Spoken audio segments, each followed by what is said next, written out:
one man, one Murloc, one giant angry badger. This is Blue Please. It begins now.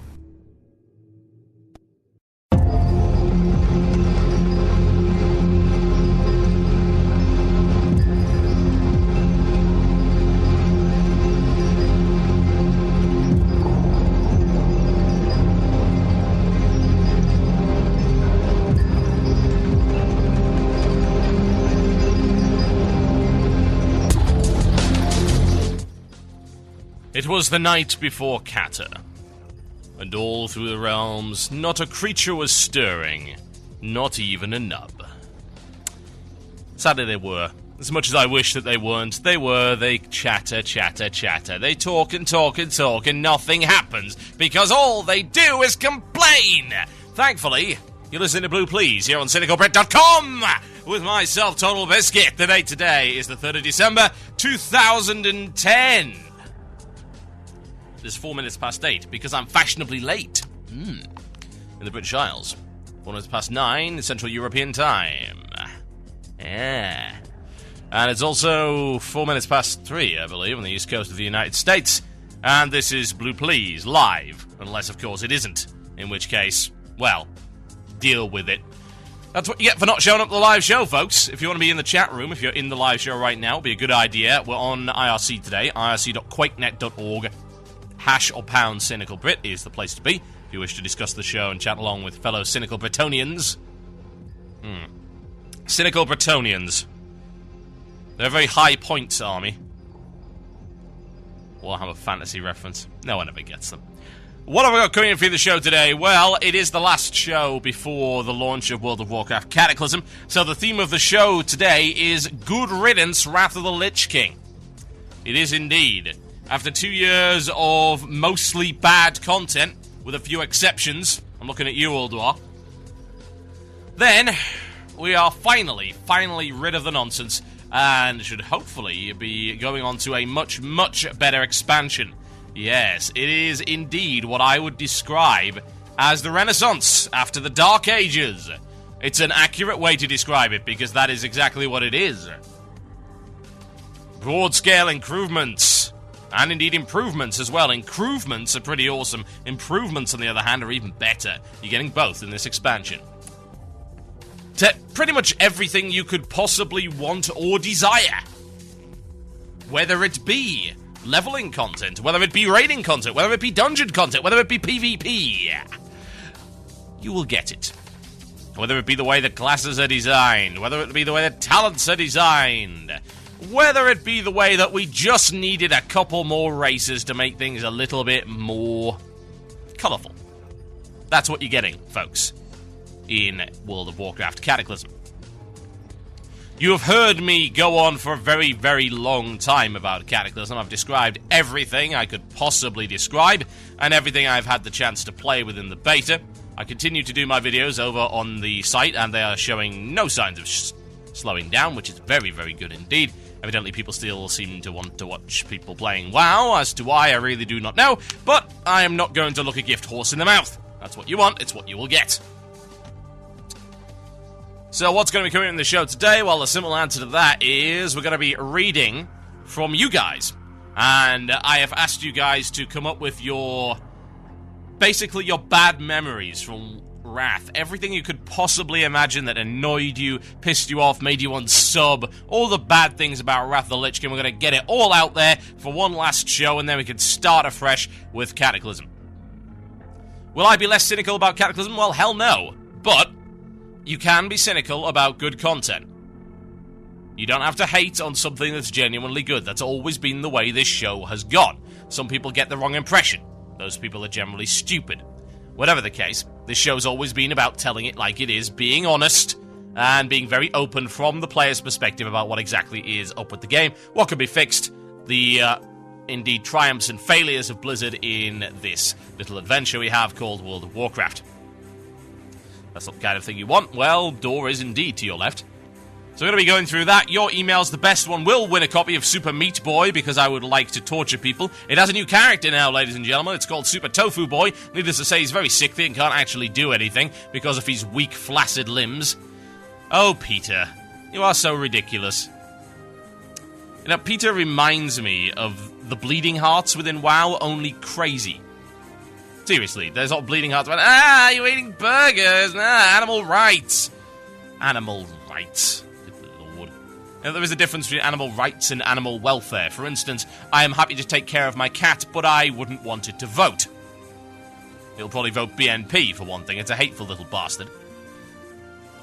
Oh dear. Anyway, we don't need to get political with this. So I'll be doing that. I will also be covering something that you might have noticed popped up.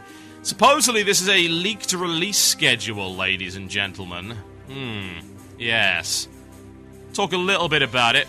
I don't. There's not really much to say, honestly. I mean, going all the way through to supposedly 2015 expansions to Diablo 3 and stuff like that. It looks legit, but yeah, whatever. We'll talk about it. I don't see why not. People have been asking for it, so I'm sure we can discuss it to some degree. I'll tell you what I did find interesting was the fact that WoW Mobile...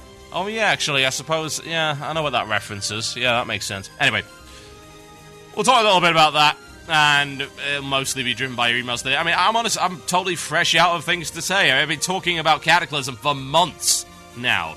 What is there left to say about Cataclysm before we actually get our hands on it and see how it plays on the live servers? See how the leveling content ends up working out in a non-beta and live environment, where things are being changed, where there are massive sweeping alterations coming in with patches, when we're talking about future content and how long the content is actually lasting. These are things you've got to bear in mind, folks. These are things that were always very, very important within Wrath, and indeed, more often than not, ended up failing.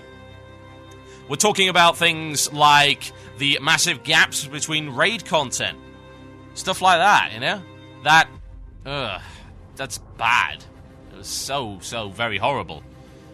So many things that actually ended up being the subject of many tirades on this show. And then, of course, the way that the design philosophy of Wrath actually worked, more to the point, and the kind of player it created.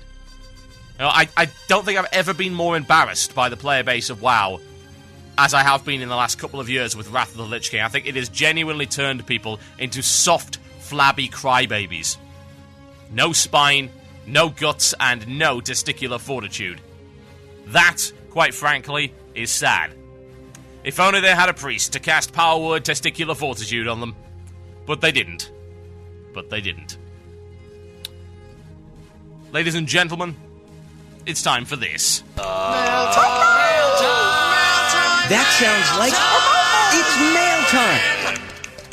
Here's the mail. It never fails. It makes me want to wag my tail. When it comes, I want to wail. Yes, indeed, folks. It is the mail time. It is the time where we read the mail. This should not really surprise you.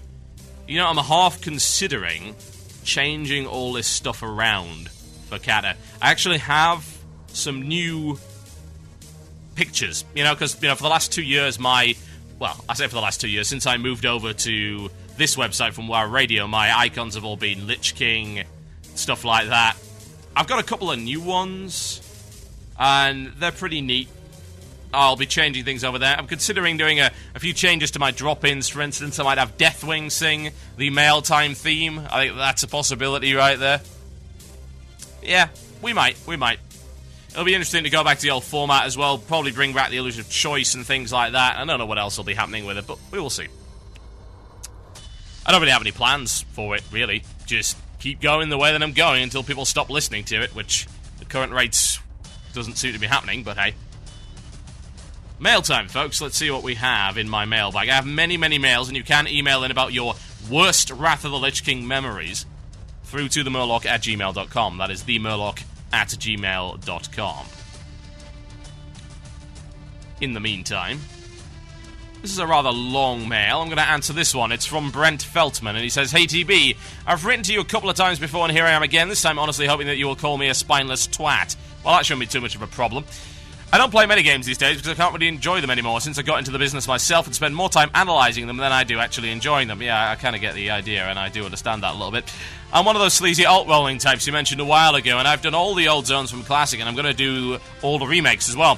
I started with some of the better stuff, but for the purposes of my Troll Druid, I decided to trek through the old reliable Barrens, after Blizz told me there were going to be some real changes with the Oases. I don't know. And the Wailing Caverns, neither of which I could barely see, but that's not the point here. First, the good. Largely, the bad is so apparent. With the recent fix to spawn rates in mind upon entrance to the Barrens, I found myself on a very nice pacing of quests, using the Wrath model, going from small hub to small hub, and on top of that, we all hated the walking into the Barrens. Yeah, damn right. Well, now you get to hop on a Kodo and shoot stuff as they carry you to your next major destination. It ends, but only after you have most of the flight points anyway. So far, this is all good. It's the same stuff, but much more efficient. I decided to do everything since many old quests have been given a nice climax at the end. Yes, I know, I was there. Now, here's why I use the Barrens as my example. I go up to do the Sammerflange chain, now in Nozzlepot's outpost, and it is all the same, but much less walking. Except when you get to the point where you have to reach and indeed visit Weneki Bolt Bucket. While all the other NPCs in the zone have a nice proximity to the quests, for no apparent reason, she's still all the way up in the Morshan Rampart. And though they port you there once you have to cross the Sludge Fen and the Venture research site to get to her, and back at the very least twice. Why? There is no point at all in her not being moved, not good at all. Now, some of you are probably thinking, well, we have a Shara now, why would anyone care about the Barrens? Well, from what I saw, the Barrens is extremely efficient. I would wager that you can level there faster if all you want is the easy XP, rather than a Shara. And no matter how good a Shara is, if I do it on all my characters, it's going to get old. Yes, indeed, variety is very, very important. It's always good to have alternatives as to where you level, folks. Point being, my initial thought is that if I gave feedback on such things, why would they even care? Why should they? It's the Barrens. We have tons of other stupid complaints from whiny people like you, bogging us down all the time, making our jobs harder. Of course, this is from the Blizzard perspective. This is just how I think, but in the end, could it all really be true? I don't see why they would care. You told us in the Stone Talon video to give feedback, but I'm just not so sure. You should always give feedback. What's the worst that can happen? What, they ignore it? Okay. Big deal. They ignore it. So? And you've lost nothing but a little bit of time. You know, we were talking about basic reports here. I mean, like that NPC, yeah, there was no sense at all in that NPC being where it is. You know, this is why I've actually had grave concerns about the quality of the beta testing. You know, when they made the announcement about the end of the beta testing, it's like, thanks to your diligence, we've done several hundred bugs. Several hundred? I'm pretty sure I reported more than that myself. You can't be serious. I'm gravely concerned that the beta testing just wasn't up to par. People went in there and they viewed it as a free ride. It's like, hey, look, you know what we can do? Well, we can just go and do all this stuff. Okay, cool. And what are you going to do? Are you going to, help out a little bit? Are you going to maybe report a bug or two? No, we're just going to play. We're just going to keep playing. That's all we do. We're just going to keep playing because we don't even have to be subscribed for this. This is like free World of Warcraft, guys. Yeah. No, it isn't. That's bad. That is not the way. Absolutely, without question, not the way you should be treating this. Jeez. Unfortunately, that would appear to be the way that a lot of people have actually treated the beta. There is a way to salvage that, though. If you do find things like this, don't be like the beta testers. Don't be like that majority of beta testers that didn't do anything, that just farted around and mucked about and didn't actually provide any testing of any description, never submitted a bug report, never submitted any feedback, and indeed often went out of their way to actually hinder other people doing testing. Like the people, I'm going to go gank NPCs. Hey, I'm going to be Dark Thor. I'm going to buy the... Oh god, why would you do that in a beta test? I cannot imagine. I'm testing all the end. No, you're not. You're wasting people's time. That's the kind, and indeed the caliber, of people that ended up in the beta, and yeah, I understand it's a random draw. Yeah, I absolutely understand that you're going to get occasional bad apples, but Blizzard did nothing! They did nothing to stop these people doing this. Absolutely nothing whatsoever. And as a result, the behaviour continued, because, indeed, if you keep allowing your puppy to piss in the corner, it will continue to piss in the corner until you teach it that that's not the right way to do things. That's how you have to treat your player base. You have to literally hit them on the nose with a rolled-up newspaper. You've got to rub their face in it to actually get them to understand. It's sad, but it's true. So yeah, you should lead by example. Even if they never listen to it, you can at least turn around and say, hand on your heart, that you had the moral high ground because you took some time to actually try and improve the game. And that makes you better than 99% of the people playing it. Because if more people tried to do that, and if more people actually gave a damn, instead of whining and complaining about their personal bitches, and actually took an objective, long view towards things and said, hey, look, from a game design perspective, this is wrong for reasons A, B, and C. I would appreciate it if we got a change here. Then we'd have a much, much superior game to what we have right now. And that's not to say it's a bad game, it's just it could be better, and it always, without question, could be better. And you are the guys who are going to make that happen.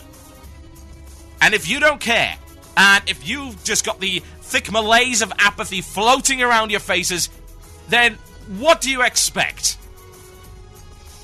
God, it's cheesy, but you need to be the change that you seek within the game.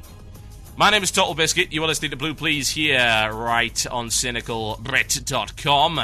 So good we don't have to get our words in the right order. This is Camelot with the Zodiac. I'll be right back to talk about your terrible wrath moments. Enjoy.